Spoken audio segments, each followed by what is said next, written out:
Hey, what's up guys? Welcome back to the channel. In today's video, we're going to be talking about all of these leaks that have been going on with Battlefield, and I'm sure you guys have seen them because how couldn't you have? They're literally everywhere. Today's video, we're going to be going over my thoughts on what I have seen so far. As a lot of you might know, there are 15 to 20 minute full gameplay leaks, which is crazy. I can't believe EA is really not taking any action.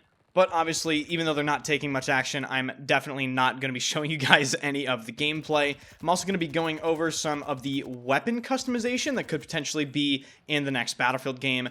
It's a lot different than I would have expected for a Battlefield game, so I think that will be really interesting to talk about. If you do enjoy the channel and want to follow anything Battlefield related, be sure to subscribe to the channel. Over 50% of people that watch my content are not subscribed, so you might think you are, but you're just not. And of course, hit the like button. That really does help the video. Hit that algorithm. Thank you guys for that.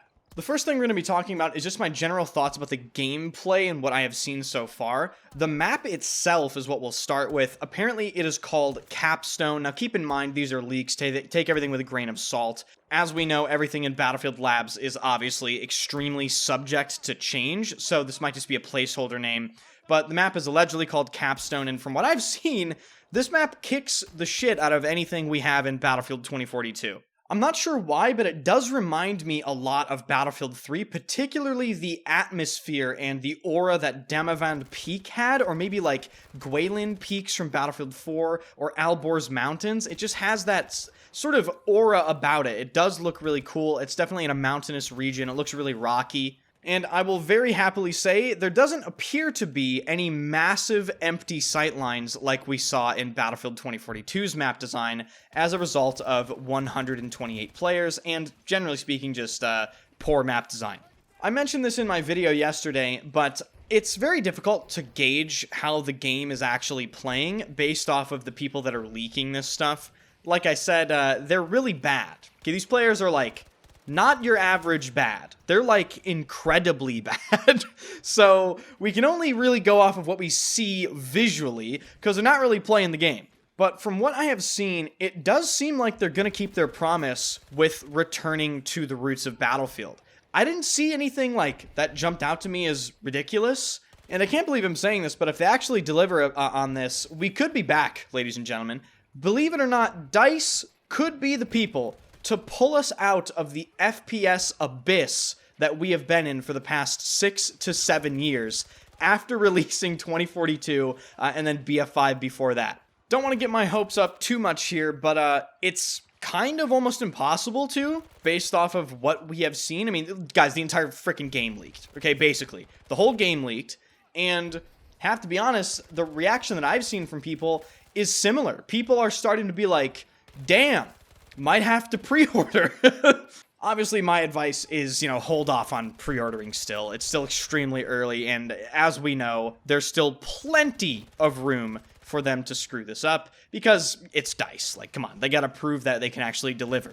But we're gonna switch topics to talk about some of the potential weapon customization that is in the next Battlefield game.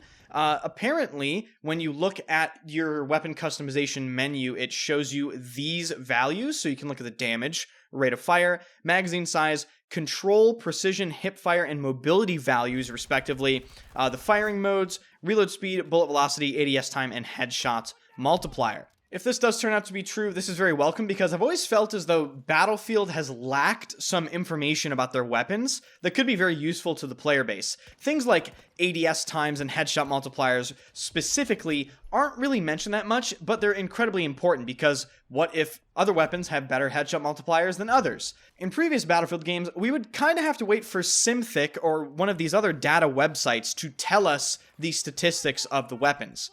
So if they do list this in-game, this is very, very welcome. Now, one of the most interesting things about Battlefield 6's, or the next Battlefield game's, weapon customization is apparently different attachments have different what's called weight values, and this doesn't appear to be physical weight. What they mean by weight values, or at least the leaker, he just means they assign certain values to different attachments. Now, allegedly, the way this works is you have 100 points of weight or value to work with on a weapon, and different attachments take different amounts. For instance, if you want to equip the frangible ammo type, that will take 20 points out of your 100 total points available. This right here is an apparent mock-up of how the weapon customization screen looks. I mean, this is pretty much just bog standard from what we expect from games nowadays. Looks like there's a lot more attachment slots available though, which would make sense because if there is this weight system with 100 points available, you know, some of these attachments are only going to cost 5 or 10, which means if you want, you can equip more attachments per weapon. But that doesn't necessarily mean that more attachments is better. Maybe some of these higher value attachments will just trump some of the lower value attachments. Now, I do have one more attachment leak here. These are apparently the different weight values of the magazine sizes. So obviously, it appears that the larger magazine you equip, the more value it takes away from your weapon. For instance, the fast reloading extended magazine takes 40 value. 40. That's huge. That is almost half of your equipable attachment slots.